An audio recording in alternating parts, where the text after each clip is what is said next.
Vai falar de um tema hoje, assim, meio macabro, fúnebre. Morto ou vivo, vivo ou morto. A gente reclama tanto da vida, né? Todo mundo reclama da terra, de tudo quanto é coisa.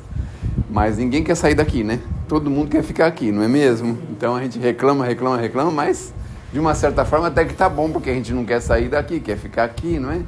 Então hoje a gente vai falar sobre isso. Hoje o mês de novembro é o mês, não é? Do finados, é o mês das pessoas que precisaram se despedir da gente. Esses dias mesmo eu estava lendo no livro dos Espíritos e que o evento morte, a gente pode fazer o que quiser, mas se tiver descrito no nosso fichário lá, a gente tem uma ficha, você sabe, né? No mundo espiritual tem uma ficha. Está escrito lá na ficha, 21 de novembro, às 21 horas e 30 minutos, Centro Espírita Irmão Anselmo. Não tem como escapar, viu, gente? Aliás, eu cortei o cabelo, porque se vier procurar alguém que tenha muito cabelo, já não sou eu, né? Vai ser outro, então eu vou tentar escapar. Vocês conhecem essa brincadeira que o homem tentou escapar da morte, aí a morte ficou procurando um cabeludo, ele foi lá e raspou o cabelo, né? Aí a morte não achou o cabeludo, perguntou pro careca: escuta, você não viu nenhum cabeludo? Não veio, então é você mesmo. Pegou ele mesmo. Pegou, teve jeito, não tem jeito. Então, pra morte, na verdade, é isso. A gente fala em tom de brincadeira, a gente sabe o quanto isso é difícil, a gente sente a partida dos nossos entes queridos, não é? Mas é preciso nós lembrarmos de que nós estamos na Terra por um período, por assim dizer, 120, 130 anos, no caso de vocês, não é? Diz que quem mora aqui no Pico do Jaraguá respira um ar puro, né? O corpinho fica forte, fortalecido, e a gente vai até lá na frente, até 130, mais ou menos, 125. Aliás, esses dias teve uma senhora, acho que de 103 anos, não é? Do Brasil? É do Brasil essa senhora? Era do Brasil? Então, é 105 se eu não me engano, e eu estive na sexta-feira passada, dia 15 de novembro, com um senhor Manuel, que tem 103 anos, numa casa espírita. Olha só, ele viu todas as guerras, viu tudo que já aconteceu, inflação, deflação, plano cruzado, plano real, tudo quanto é coisa que aconteceu no Brasil, ele deve ter visto, né? Deve ter nascido em 21, mais ou menos, em 21, né? Tem 103, não é isso? Então, ele estava lá firme, viu? Falando da casa, andava devagarzinho, mas andava, bem-humorado. Já pensou se a gente não chegar com 103 anos com bom humor, bem-humorado? Já pensou que alegria que é? Não é chato a gente ver uma pessoa de idade mal-humorada o tempo todo? Pensa bem. Agora, você imagina uma pessoa nova mal-humorada, pior ainda, né? Meu Deus do céu! Jovenzinho, então, misericórdia, está o tempo todo mal-humorado, não sei. Aí vai trabalhar no McDonald's mal-humorado? Não dá, né? Você vai numa loja comprar alguma coisa com uma pessoa mal-humorada? Não dá certo. Você vai falar com um médico mal-humorado? Não dá certo. Você vai falar com a atendente do SUS mal-humorado? Normalmente não tem, mas é chato quando tem, né? Alguma que é mal-humorada, não é? Então, é muito ruim. Aí vai pegar o ônibus, fica bravo com as pessoas porque sentou no lugar dele lá. Aí fala: tem que sair daí, isso é meu lugar.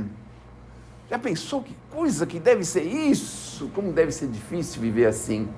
Chega em casa também bravo, nervoso, chateado.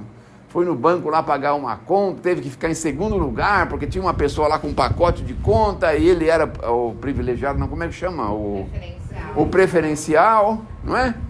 Outro dia eu estive num banco, não tinha ninguém no banco, falei: eu sou o próximo, sossegadão, né? Aí daqui a pouco entrou um lá, apertou o botão lá e sentou, preferencial, foi ele. Falei: tudo bem, né? Só tinha um mesmo, daqui a pouco entra outro, preferencial, outra vez o outro. E aí o terceiro, eu falei: meu Deus do céu! O que está acontecendo, meu Deus do céu? E agora eu que sou o preferencial, imagina só, hein? Então agora, também nem preciso mais no banco, o que adianta? Não adianta mais nada, né? Porque a gente nem precisa mais no banco. Aliás, você vai no banco e fala assim: isso aqui não resolve nada, só pelo computador. Eles estão falando isso agora pra gente. É impressionante. E no computador não dá pra gente reclamar a preferência, né? É mais difícil, né? É mais difícil. Mas tem uma coisa que é ótimo ser preferencial: o estacionamento do carro. Aí no shopping center. Aí no supermercado, para na porta da entrada, assim, que legal, né? Mas é importante a gente entender que nós precisamos viver bem. Todo mundo tem prova a passar? Tem. Onde que nós pensamos que estamos? Estamos assim, num paraíso de delícia? não é? A terra é difícil. Sabe quem está na terra? Espíritos. Reparem, não sou eu que disse, foi o Emmanuel, hein? Delinquentes. Nós somos espíritos delinquentes. Fala a verdade, vai. Você já não teve vontade de pegar um assim, Pedro? Teve ou não teve? Eu tenho isso todo dia. Não sei porquê, mas eu tenho isso todo dia. Eu quero pegar um pelo pescoço. A gente tem essa vontade. Então a gente tem uma índole forte. Uma pessoa fala uma coisa que a gente não gosta, a gente já quer responder na hora. Na mesma hora. Lembra na escola? Na escola não era assim? Já pequenininho já falava isso? Eu já queria responder, ter a resposta pronta já para ficar por cima. E hoje ainda é assim. Alguém fala alguma coisa que a gente não gosta na rua, a gente já quer responder. Já fica irritado, nervoso. Então por quê? Porque a gente ainda tem essa dificuldade dentro de nós, essa índole forte que nós estamos aqui com a vida. Isso não dá para fazer no mundo espiritual, viu, gente? Fala assim, quando eu chegar no mundo espiritual eu melhoro. Sabe assim, aquelas promessinhas que a gente fazia para a mãe? Segunda-feira eu melhoro. Não, segunda-feira eu estudo. Não, dia 1º eu começo. Sabe assim? Não dá mais, lá não é isso. Aqui a gente vai sentir na pele, a gente vai ter que aprender assim. E como é que a gente aprende? Introspecta, estuda, pensa e fala assim, não, se os outros estão me jogando veneno, eu não vou tomar esse veneno, eles que tomem. Porque a pessoa que faz uma malcriação para o outro, normalmente é isso, né? Ele toma o veneno e quer que o outro morre. E o veneno fica para a gente mesmo, não é mesmo? Então, viver é assim, a gente vai aprendendo a viver, obviamente, agora com tanto conhecimento que nós temos. Meu Deus do céu! Um imperador romano, o César, ele tinha menos conhecimento do que uma criança de 5 anos hoje. Vocês sabiam disso? Uma criança de 5 anos hoje tem mais conhecimento do que um imperador romano. Olha só. Por quê? Porque é bombardeado de informação o tempo todo, para tudo quanto é lado. É cartaz na rua, é propaganda, é televisão, é desenho, é não sei o quê. Então ele tem muito mais informação do que um imperador. Já reconhece 5.000 símbolos. Uma criança reconhece. Esse aqui é o Banco Itaú, esse aqui é o McDonald's, Riachuelo, conhece todos os símbolos. Centro de Estudos Espíritos Irmão Lauro. Qual que é o símbolo do Irmão Lauro? Aparece na televisão ou não? Tem que aparecer para as crianças reconhecer, né? Fazer um adesivinho assim, falar, onde a mamãe vai, aqui, ó. Aí ele reconhece o símbolo. Quem sabe se não é uma semente para ele, né? Mas ele reconhece 5.000 símbolos. As letras, muitas vezes, para ele é um desenho. Ele reconhece muitas letras. Isso o brasileiro, né, que tem um alfabeto de 24 letras, mas aí você pega um chinesinho que tem 5.000 caracteres para aprender, imagina. Nós temos 24, eles têm 5.000. Por isso que eles estão na frente. Porque desde pequenininho tem que aprender 5.000 caracteres para poder se comunicar. Imagina só, 5.000. E a gente não aprende 24, não consegue conjugar os 24. Não consegue. E aí fica adulto, até desencarna sem saber direito, né? Como é que fala? De vez em quando aparecem umas celebridades aí falando umas coisas, fala até dói na gente, né? Umas palavras que eles falam. E a gente não consegue conhecer a nossa língua com 24 caracteres. Imagine só. Mas vamos voltar. Estamos vivos e não queremos sair daqui. Quando a gente desencarna, a gente é surpreendido. A maioria de nós somos surpreendidos. Nós temos um programa na rádio que se chama Mensageiros no Ar. É um programinha que aparece lá na Boa Nova. Agora a gente não está conseguindo mais transmitir lá no ABC, mas a gente tem na internet, no WhatsApp. Nós temos um grupo que nós temos os programas de rádio nesse WhatsApp. E nesse programa de rádio a gente traz as cartas que as pessoas traziam quando iam buscar informações dos seus entes queridos. É de arrepiar as coisas que eles falam pra gente. Primeira coisa, eles sabem tudo que nós estamos fazendo em casa nos primeiros meses. Que a gente fica chorando pelos cantos, que a gente não quer fazer nada, que a gente quer morrer. Eles sabem disso. Imaginem, a gente perde um ente muito forte, querido da gente, um filho às vezes, uma mãe quando perde um filho, ela fica transtornada. E aí ele está vendo tudo. E o pior, ele está sofrendo, porque ele pensa, meu Deus do céu. A gente sempre pensa assim, o que desencarnou está feliz, só está triste o que ficou. Mas é o contrário, não é assim que funciona. Não é o contrário, mas não é assim que funciona. E ele também está sentindo falta nossa. Esses dias eu recebi uma proposta para mudar de casa. Meu Deus do céu, isso está me dando uma aflição, mais uma aflição. Mudar de casa já dá uma aflição. Eu estou há 3 meses com uma aflição, se vai mudar ou se não vai. Vou sair daqui, meu Deus do céu. Mas eu conheço as entradas, as ruas, tudo aqui de casa. Eu sei onde que é a feira, onde que é o mercado, onde que é a farmácia. Eu sei como chega, como é que dá a volta, como é que desvia, como é que sai do rodízio, como é que entra no rodízio. Aí vai mudar de casa.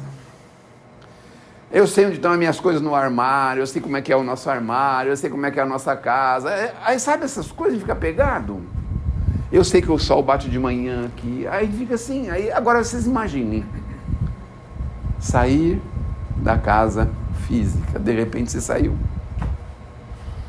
Aí você pensa assim, meu Deus do céu, aquele dentinho que estava meio latejando, sabe, o meu joelho, as costas, a coluna. Eu só estou dando um exemplo, isso não acontece com a gente, especialmente quem mora no Pico do Jaraguá, que recebe o ar fresco, puro, da natureza, não é? O corpo é renovado, certo? Mas vocês já pensaram como a gente deve estranhar sair do corpo? Como que deve ser? Difícil pra gente? De repente você está fora do corpo. E o que é pior ou melhor, não sei, você está fora de todas as suas atividades. Você está impedido de fazer todas as coisas que você fazia. De repente, assim, de uma hora para outra. Imagine só como que deve ser. Aí você fala com as pessoas, não escutam você. Você não consegue fazer um monte de coisa que você fazia. Imaginem só como que deve ser um desencarne. Deve ser muito forte para o espírito, óbvio que é forte. E aí com calma a gente vai se adaptando à nova vida, não é? Vai se adaptando, se adaptando. Mas eles sofrem, não é a gente que sofre, só a gente que sofre, eles também sofrem. E aí eles vinham lá no Chico e falavam assim, eu tô vendo, mãe, que a senhora está querendo desistir da vida, que isso, e os meus irmãos? Quantas vezes a mãe não esquece dos filhos, os outros filhos desencarnam um, tem mais 6, parece que todos os 6 morreram. É isso que ela faz, ela esquece dos demais. Fica fazendo aquele luto eterno para um dos filhos, e os outros 5, e os outros 6, e os outros 3. Ficam esquecidos, largados, abandonados.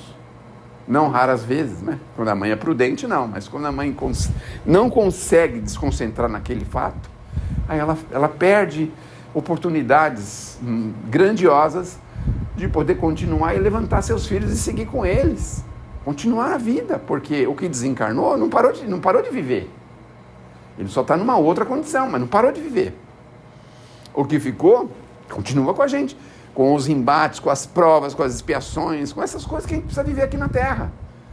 Já que nós estamos num planeta assim, né? Ai, tem tanta fofoca vindo por aí, vocês já ouviram, não? Que vai acabar a luz por uns 3, 4 dias, que o sol vai invadir a Terra, que a Terra vai ficar fervendo, a água vai ferver, sabe? Um monte de coisa. Vai levar os espíritos, levar tudo preso, cabeça baixa, assim, imagina aquela fileira de espíritos tudo indo embora, assim, cabecinha na frente. E os espíritos de luz chicoteando, vai logo, pá, pá. Parece filme, né? De luz, hein? Não é? Já pensou? E tem gente que acredita nisso, meu Deus do céu. Não vai poder, só vai poder usar as coisas analógicas. Meu Deus do céu, quer dizer que vão acabar com os hospitais, acabar com tudo, porque hoje em dia, se desligar uma lâmpada de um hospital, lascou, né? Então, mas teorias das conspirações existem, sempre existirem, vão existir sempre. Mas a gente está aqui para provas, para expiações. Daqui a pouquinho a gente vai melhorar, o planeta está melhorando, já está melhorando. Ah, mas a gente não está vendo. Está vendo sim. Os nossos avós não tinham nem sapato para pôr. Tinha sapato? Outro dia fui lá em Olambra, vai dar um passeio lá.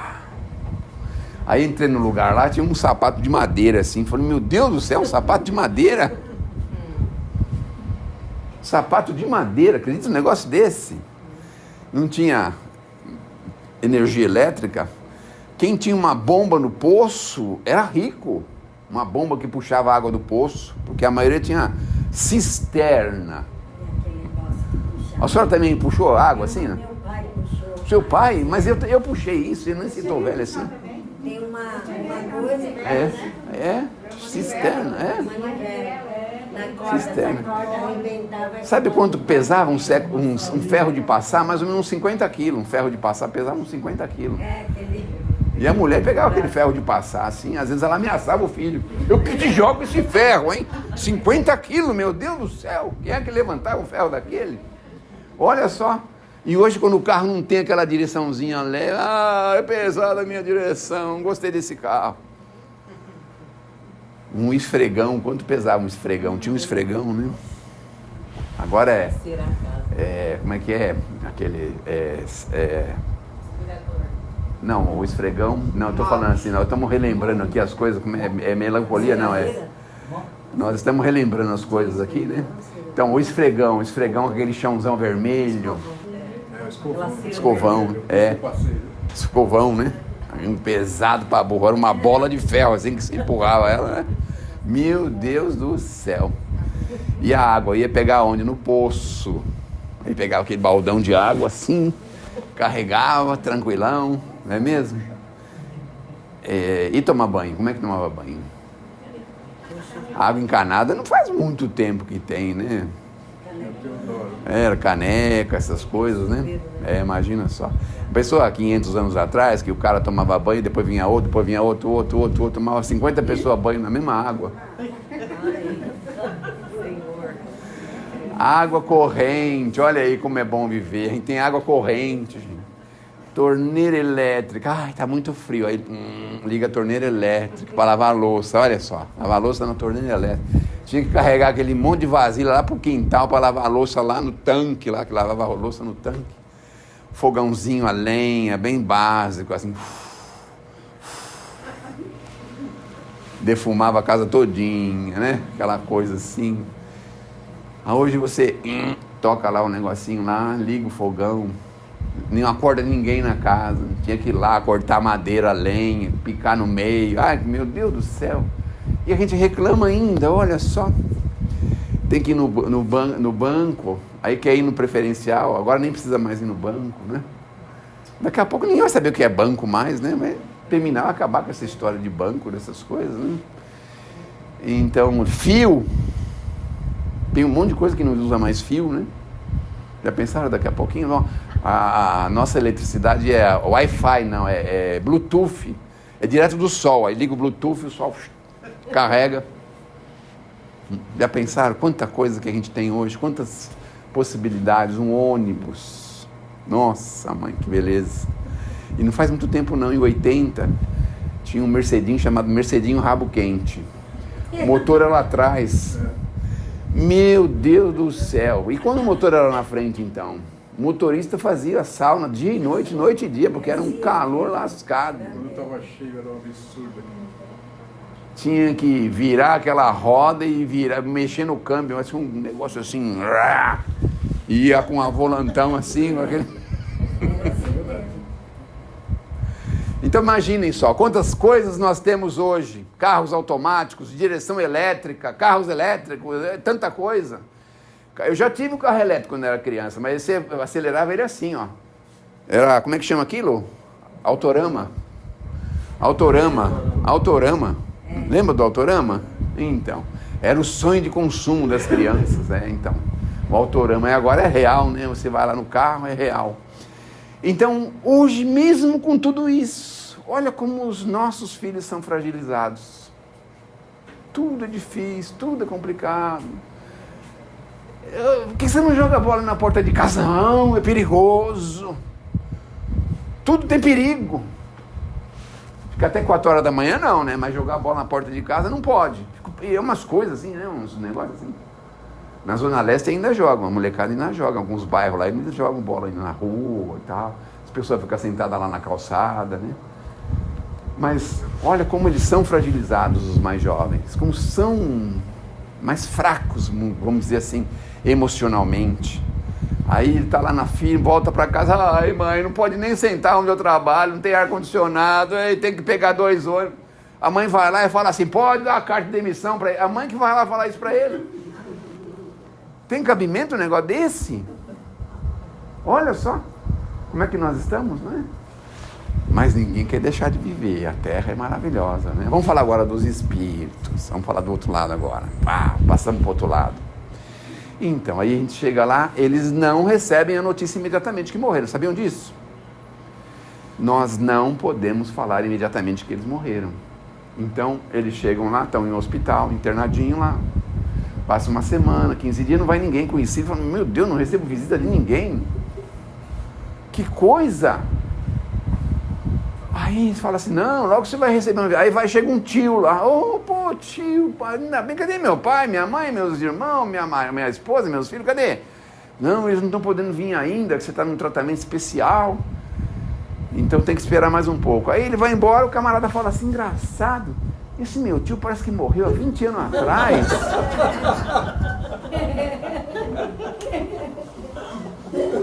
É assim que a gente recebe a notícia lá do outro lado.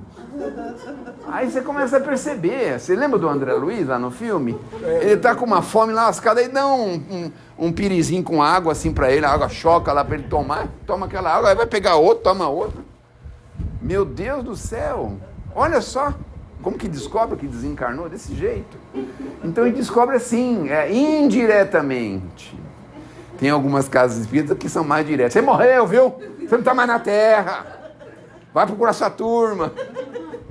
Eu estou lendo um livro que eu ganhei lá no sorteio que eu fui lá na casa do Chico, que está falando exatamente. Nesse livro, o cara pensa que está sonhando, mas ele vê um parente e fala, não é sonho, porque eu estou vendo fulano, e até a hora que os bichos estão comendo, decompondo o português, ele fala, não vejo a hora de sair daqui, esse sonho. Você acredita que ele pensa que os outros falam, os espíritos, você morreu, ele fala, que morreu o quê? Quem morreu é vocês. É difícil aceitar a morte. Difícil. Estou lendo um livro sobre isso. Então, a gente recebe a notícia. Alguns conseguem mandar notícias, informações, mas a gente que é muito difícil para isso, a gente não aceita. Dificilmente a gente aceita, porque essas notícias, essas informações, elas vêm de forma assim meia indireta, elas não vêm diretamente. Não é que nem o Chico, o tempo do Chico, o Chico falava o apelido da pessoa, todos os detalhes do que aconteceu, falava até se a pessoa era culpada ou inocente no acidente. Ele mesmo falava, olha só. Tem uns 4 ou 5 casos lá de arma acidental que o Chico falou, né? Até no tribunal aceitou que foi um negócio acidental, que a arma caiu no chão e disparou.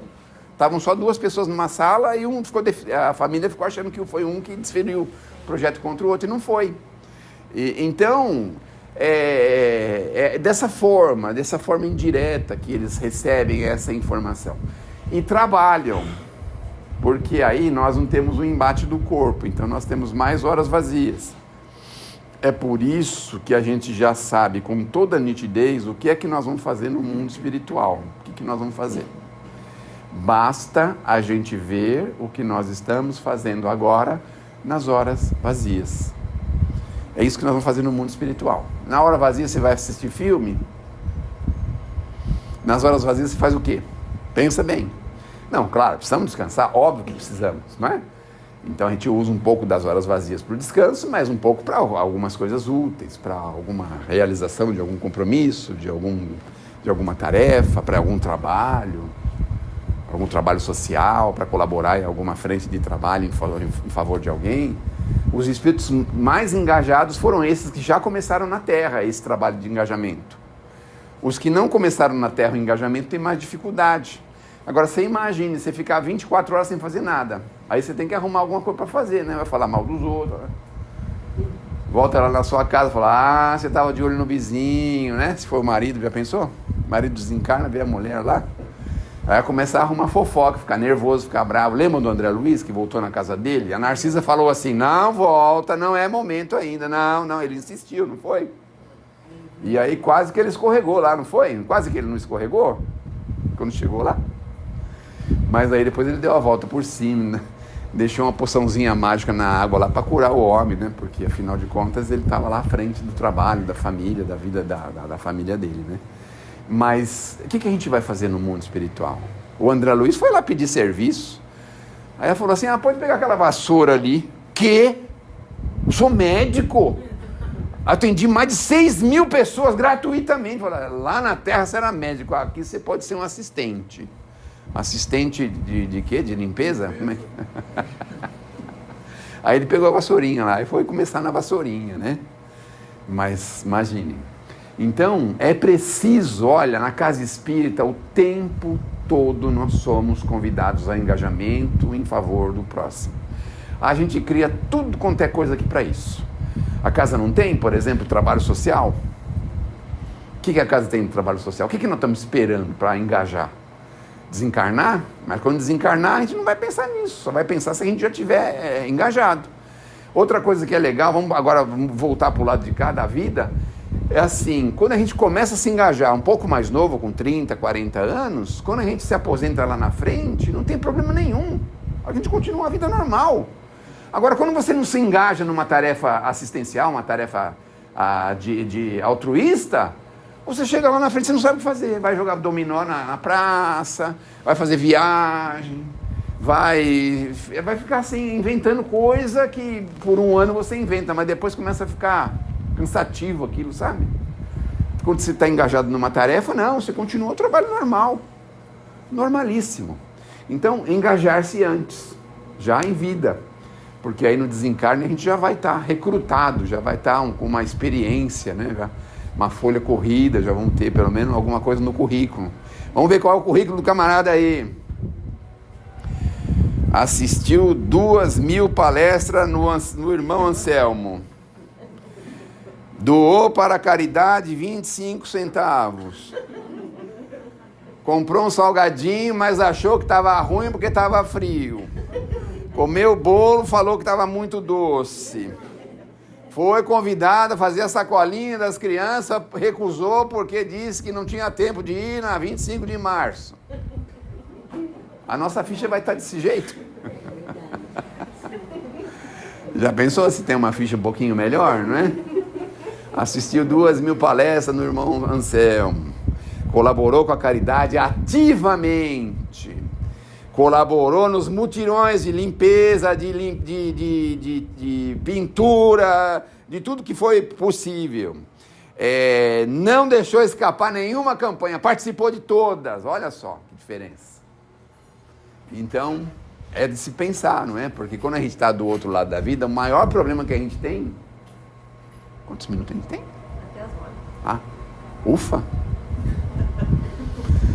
O maior problema que a gente tem no mundo espiritual, sabe qual é? A gente olhar para trás e falar assim, para a gente mesmo, falar assim: eu não fiz o que poderia ter feito. Não é aquele negócio de você querer salvar o mundo, não é isso que a gente está falando. Mas aquela coisa de omissão, sabe? Uma pessoa que precisa de uma visitinha no hospital, você poderia ter ido e não foi. Uma visita fraterna em algum lugar, junto com um grupo, com algumas pessoas, você poderia ter ido, você não tinha nada para fazer naquela hora. E você não foi. Isso é que pesa na gente. É isso que pesa do outro lado da vida pra gente. As oportunidades perdidas. Olha, até uma certa idade a gente consegue relacionar uma centena de oportunidades e nós jogamos fora. Veja bem, quando a gente era mais jovenzinho, não falaram pra gente que a gente devia estudar, aprender alguma língua, aprender uma música, aprender alguma coisa, a gente não fez por quê? A gente podia ter feito, estava na casa do pai, não tinha compromisso financeiro nenhum com ninguém, podia ter feito. E no entanto, o que a gente fez? Deixou passar. Sabe quando a gente quer estudar? Eu sei disso na pele. Lá em casa teve um caso assim. Quer estudar quando a pessoa tem filho. Falar: mãe, agora eu preciso terminar a faculdade, você cuida do meu filho para mim? Nessa hora, mas aí não perdeu a hora já? Quer fazer um curso, quer fazer a pós-graduação, quer fazer tudo, mas na hora que não dá, na hora que não pode mais. Por quê? Quer fugir da responsabilidade, óbvio. Então, essas coisas é que pesam pra gente. Não teve oportunidade, a vida foi dura, teve que sustentar a casa, ajudar a mãe. Tudo bem, ninguém está falando sobre isso. Mas e as que nós perdemos? Aquele emprego que a gente jogou pela janela, assim, sabe aquele emprego que a gente jogou pela janela? Depois, anos depois, você foi olhar e falar: meu Deus, se eu estivesse nessa empresa até hoje. Não é? Jogamos pela janela, porque alguém falou alguma coisa que a gente não gostou. Só por isso. outras oportunidades que a gente teve, que a gente menosprezou, desprezou, não aceitou, não quis. Mas isso é muito forte, né? Falar essas coisas. Vamos relaxar um pouco a nossa conversa aqui. Tá me dando até canseira, que eu fico lembrando das minhas mancadas também, então é melhor eu lembrar de outras coisas. Vamos lembrar de outras coisas. Então é assim, no mundo espiritual, a gente tem até conhecimento de como foi o nosso velório. E na maioria das vezes a gente fica muito chateado. Sabe por quê? Porque na maioria das vezes a gente vai lá assistir o filme do nosso velório. Sabe o que estão falando no nosso velório? Os filhos estão já brigando por causa das coisas que nós deixamos. Os amigos estão falando assim, ainda bem que foi ele, né? Graças a Deus que não foi eu, né?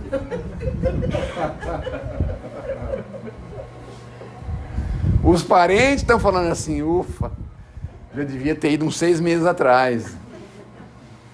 Olha como é que é o nível do velório. As crianças estão brincando lá, estão jogando bola dentro do velório lá, usando de trave o caixão lá, As mulheres estão falando umas das outras, né? Se é um homem que faleceu, falou, não, ele era tão bonito quando era jovem, mas ficou tão feio depois que ficou velho, não.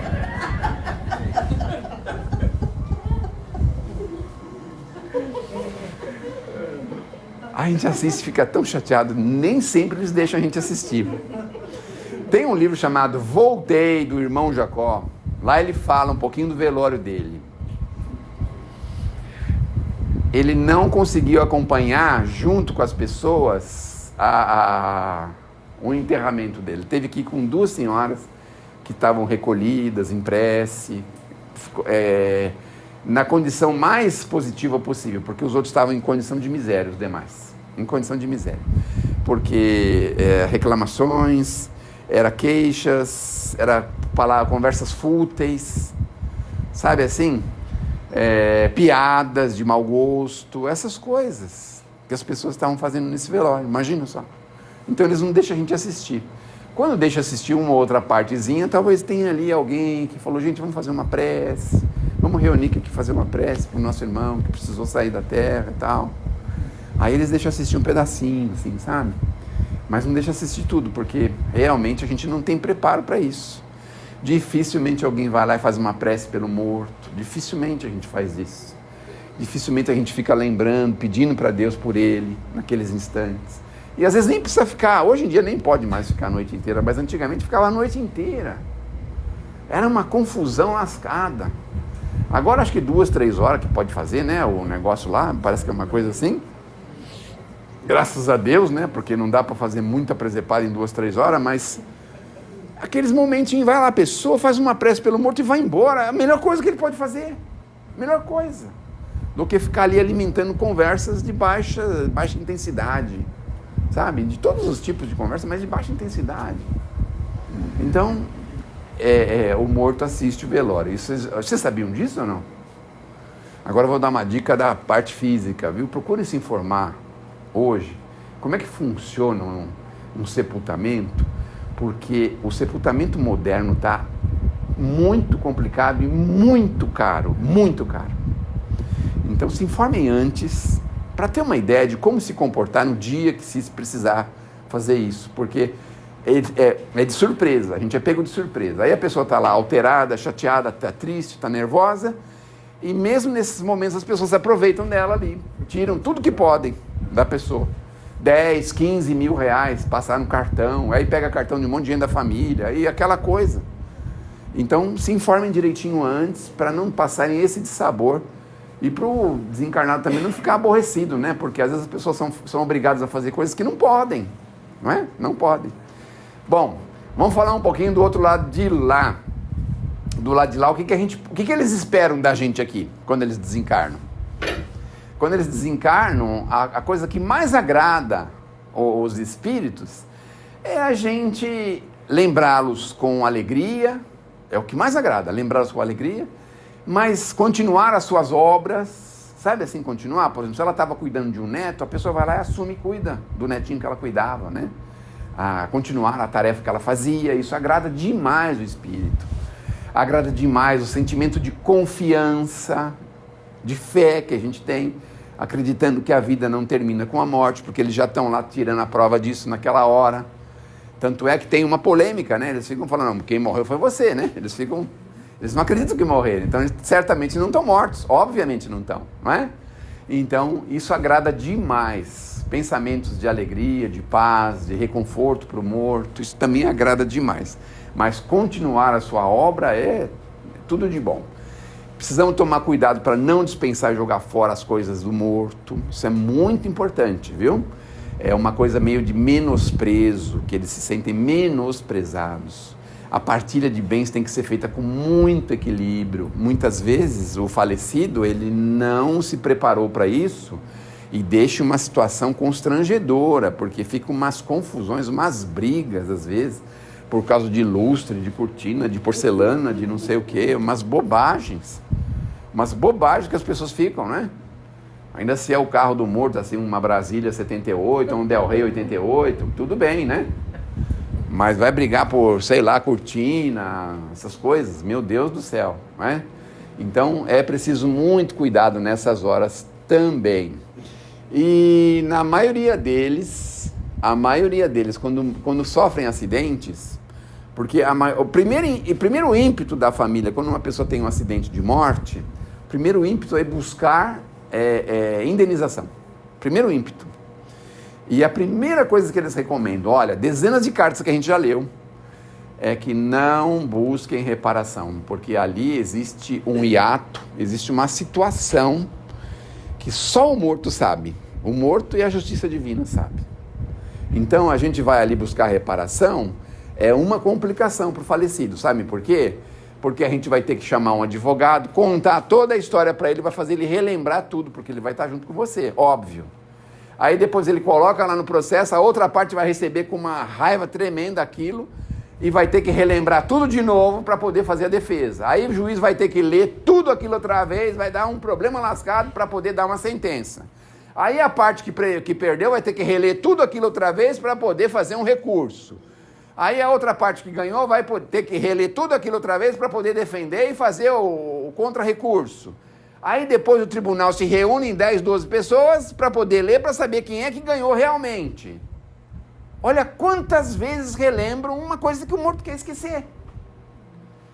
Por quê? Porque no acidente, na maioria das vezes, tem um compromisso dele com as leis. Não tem jeito, sabe, aquele compromisso que está marcado naquele fichário. Lembra que eu falei para vocês no começo? Está marcado lá. Eu estou recebendo uma informação assim que eu sei o tipo de morte que alguns de vocês podem ter. Se vocês quiserem me perguntar, alguém quer perguntar, eu posso responder. Ninguém quer saber, não é? Já pensou se a gente soubesse como seria difícil para a gente, não é? Então, imagine 22 de novembro, 9 horas da manhã, já pensaram assim? Ia ser muito ruim para a gente. Graças a Deus que a gente não sabe, não é? Ai, ai. Então, o importante para nós é isso, confiarmos na justiça divina, que tudo sabe, tudo vê.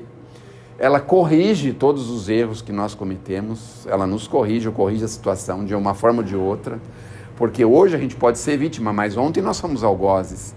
Ou ontem nós fomos vítimas e não soubemos perdoar, e hoje nós somos algozes. Então, é preciso se colocar nessa condição, na condição que Jesus nos informou, que é o perdão absoluto das ofensas. Nós precisamos aprender a perdoar para poder seguir em frente. Quando a gente não perdoa, a gente está puxando um caminhão de concreto nas costas, puxando sozinho. Então se desvencilha disso para você poder seguir. Porque senão a gente fica preso naquilo, é um sofrimento, é cansaço, é tanta coisa. É também por essa razão que os falecidos pedem para não buscarem indenização de forma nenhuma. Às vezes em hospitais, tem lá um comprovado erro médico, não é? Não acontece de vez em quando um caso assim? Deixa eu fazer uma pergunta. E quantos espíritos desapegam da Terra quando isso acontece? Se desapega? Tem uma tradição judaica. Vou explicar como que funciona a tradição judaica, que pode servir mais ou menos para a gente. Na tradição judaica, quando falece uma pessoa na casa, aí eles chamam uma série de pessoas ligadas a ele, ou da família ou não, para fazerem uma prece por dia pela manhã. Aí eles fazem uma prece por 6 dias. No 7º dia, eles fazem a prece, aí o que eles fazem? Abrem a porta e saem para a rua, dão uma volta no quarteirão. Porque no entendimento deles é a hora que o espírito já pode sair de casa e tomar o seu rumo. Sair de casa e tomar seu rumo. Sabem por quê? Agora que o André Luiz revelou isso pra gente, há poucos anos atrás, 80% das pessoas que falecem, sabe para onde elas voltam? Para casa. Por quê? Não tem entendimento espiritual, não tem o coração aberto para receber qualquer informação. Então, o morto continua com a mesma vida de sempre? Por algum tempo pode continuar. Pode continuar. E não é incomum, quando uma senhora perde o esposo, dela sentir ele dormindo do lado. Não é incomum isso, viu? É muito comum, né? Se é um paizinho que você cuidou por algum tempo dele em casa, não é incomum dele continuar lá, de você perceber que ele está deitado ainda lá. Não é incomum. Mas é assim, conversar com ele, falar, bom, agora nós podemos conhecer mais as coisas, mais a vida, nós temos mais liberdade, vamos usufruir da nossa liberdade, a gente pode fazer coisas que a gente não podia. Veja como você se sente bem, veja como você se sente renovado. Então a gente pode conversar indiretamente dessa forma, não é? Isso pode ajudar bastante aquele que está em casa. Então, 80% voltam para casa por absoluta falta de conhecimento de espiritualidade. A doutrina espírita atinge 3% da população, quando muito. Se num país de 200 milhões, 3% são 6 milhões de pessoas. Então, é muito poucas pessoas que têm o entendimento da doutrina. Os católicos ensinam espiritualidade? Um pouco, não muito. Os protestantes ensinam? Também um pouco, não muito. Então aí a pessoa desencarna, fica naquela dúvida, né? Se tem que deitar, esperar o julgamento. Os outros acham que estão esperando saber se vão para o inferno, vão para o céu. Ficam aquela dúvida na cabeça, né? E a doutrina espírita fala, não, fica tranquilo, a gente vai encontrar os caminhos que nós precisamos. Os espíritos estão aí para isso. Abre o seu coração, abre o seu entendimento que você vai encontrar onde você precisa ir, o que você precisa fazer. E isso é real nas obras que a gente vê, que os espíritos mostram pra gente, os desencarnes, as pessoas que desencarnaram. O André Luiz tem diversos casos. Tem os casos de como funciona o desencarne. Tem o desencarne de Dimas, que inclusive tem no YouTube, muito bem desenhadinho, muito bem filmadinho, como que o Dimas foi desligado do corpo, porque eles vão desfazendo os elos do corpo. A gente é amarrado no corpo, célula a célula, veja só. Então, eu fico imaginando uma pessoa que, por exemplo, num acidente, jovem ainda, tem lá uma falência múltipla de órgãos e o espírito forte ainda no corpo físico. Como deve ser duro se desvencilhar do corpo. E o suicídio? Como a senhora estava falando que a pessoa está sentindo nas coisas, o suicídio acontece isso, é uma espécie de punição. Ele não pode sair do corpo, até que tenha uma ordem maior. Então ele fica ali preso sentindo os desfavores da putrefação, os desfavores ali da dificuldade orgânica que ele sente ali no corpinho dele ali, formigando ele o corpo inteirinho. Então o suicídio é uma coisa muito infeliz, é atacada, é prevenida por todas as religiões. E a gente na Casa Espírita também, muito embora eu conheça alguns espíritas de muitos anos, inclusive expositores que foram por esse caminho do suicídio. Mas no suicídio tem também 2 ou 3 vertentes diferentes. Tem o grau de responsabilidade. Não é tudo igual, viu? Não é todos os casos são iguais, não. São casos diferentes. Então, dependendo do nível de responsabilidade do espírito, é o nível de sofrimento que ele vai viver. Tem espíritos que foram teleguiados para o suicídio. E como é que funciona isso? No nosso próximo ano, quando nós voltarmos aqui, nós vamos falar sobre os chips implantados no corpo perispiritual para sermos monitorados e teleguiados pelo plano espiritual infeliz, tá certo? Muito bem, que Deus nos abençoe, que Jesus nos ilumine.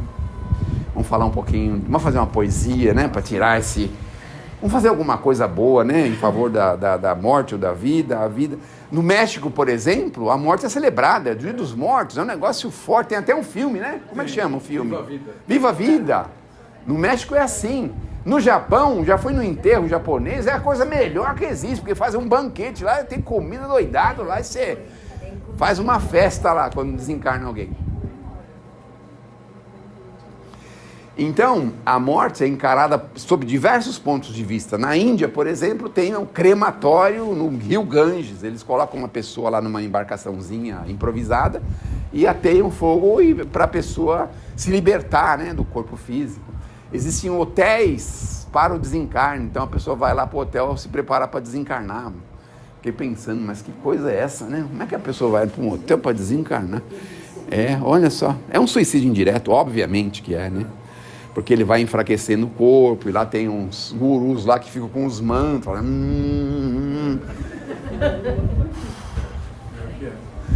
Já pensaram que coisa, né? Então, em cada lugar tem as suas características, não é?